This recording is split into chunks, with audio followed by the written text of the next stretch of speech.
PSG versus OGC Nice, 21h, Parc des Princes.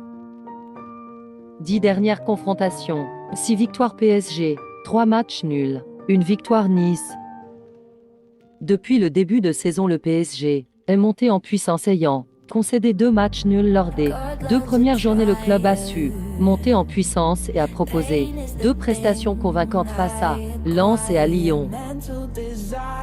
L'OGC Nice connaît un début de saison plutôt moyen en ayant enchaîné 3 matchs nuls et en obtenant une victoire lors de son dernier match face à Strasbourg, ce qui les classe 8e de Ligue 1 alors qu'ils auraient pu obtenir au moins 2 victoires de plus.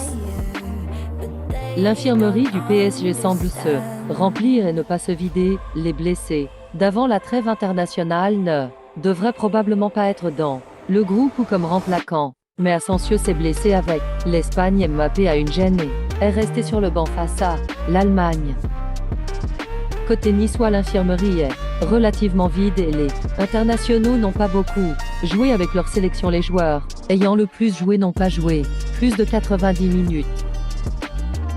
L'OGC Nice a battu le PSG en 2021, mais ces dernières années les Niçois sont plutôt en difficulté face au PSG, concédant beaucoup de défaites face à ces derniers ou alors des matchs nuls dans la difficulté.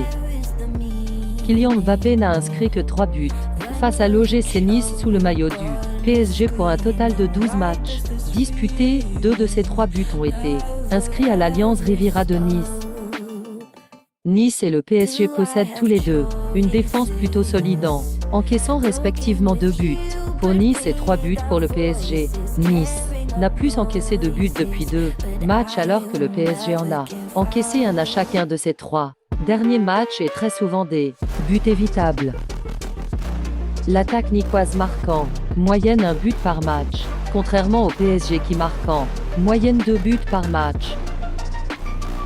Mbappé étant incertain pour ce match, Kolo Muani devrait commencer le match à gauche de l'attaque et Gonçalo Ramos, auteur d'un doublé, devrait commencer en pointe.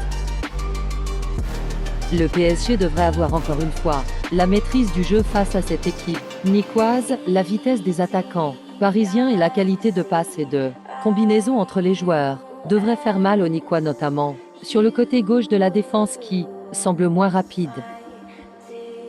Mon pronostic serait alors une victoire du PSG ou nul et les 2 équipes marquent dans le match.